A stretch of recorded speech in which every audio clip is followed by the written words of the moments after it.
आई माफ कर, पण तुझा मोबाईल जरा ऑफ कर. अभ्यास आम्ही करताना आई तुझं व्हॉट्सअप चालू असतं. रोज नवा स्टेटस तुझ्या मोबाईल वरती दिसतं. जेवण करताना बाबाचं फेसबुक चालू असतं आणि कमेंट करता करता बाबांचं पोटही भरलेलं असतं. अहो बाबा, जिज्ञासू वय बाबा आमचं. प्रत्येक गोष्ट जाणून घेणं हेच काम आमचं. मग दिवसभर जे तुमच्या हातात दिसतं तेच आमच्या डोक्यात बसतं. लेकरू रडलं की त्याच्या हातात मोबाईल देता, तेही लगेच शांत बसतं. नवं जग त्याला त्याच्यामध्ये दिसतं. ते यंत्र गाजतं, वाजतं, खेळवतं, हसवतं, नाचवतं आणि कवळ्या वयात नको नको ते दृश्य दाखवतं. आणि ते दृश्य बघून आम्ही आनंदी होतो. आई वडील झोपले की त्यांचा गुपचूप मोबाईल घेतो. कधी कधी व्हिडिओ बघण्यातच आमचा वेळ जातो. याची साधी भनकही तुम्हाला लागत नाही. याची तुम्हाला साधी भनक सुद्धा लागत नाही, कारण ऑनलाईनच्या जगात तुम्हीही कधी ऑफलाईन वागत नाही. अहो चिखलाचे गोळे आम्ही, आकार तुम्ही देणारे.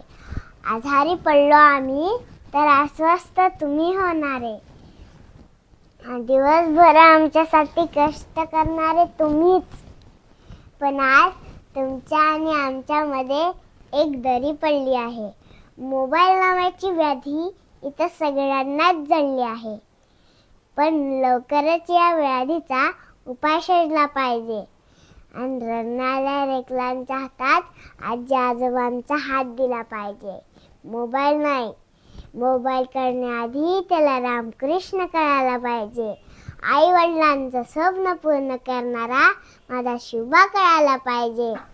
आणि स्वराज्य टिकवण्यासाठी शरीराचे तुकडे तुकडे होत असताना असंही यातना सहन करणारा माझा शंभूराजा कळायला पाहिजे. माझ्या शंभूराजा कळायला पाहिजे. आणि परिस्थिती नसताना, गरिबी असताना पाव खाऊन अभ्यास करणारा व या देशाचं सर्वात मोठं संविधान लिहिणारा माझा बाबासाहेब कळायला पाहिजे. माझा बाबासाहेब कळायला पाहिजे. आई, मोबाईल करण्याआधी त्याला रामकृष्ण कळायला पाहिजे.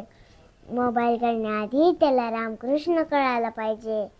म्हणून म्हणते आई माफ कर, पण तुझा मोबाईल जरा ऑफ कर. पण तुझा मोबाईल जरा ऑफ कर. वा वा वा वा, काय वाघ हाय, किती नादर कहीता म्हणला. ही कहीता सगळ्या मायबापानं ऐकाव, लेकरायनं शिकाव, हाय की नाही. आयास कोण शिकेल मा तुला हे? बाबांनी. काय नाव बाबाचं? नवलाजी जाधव.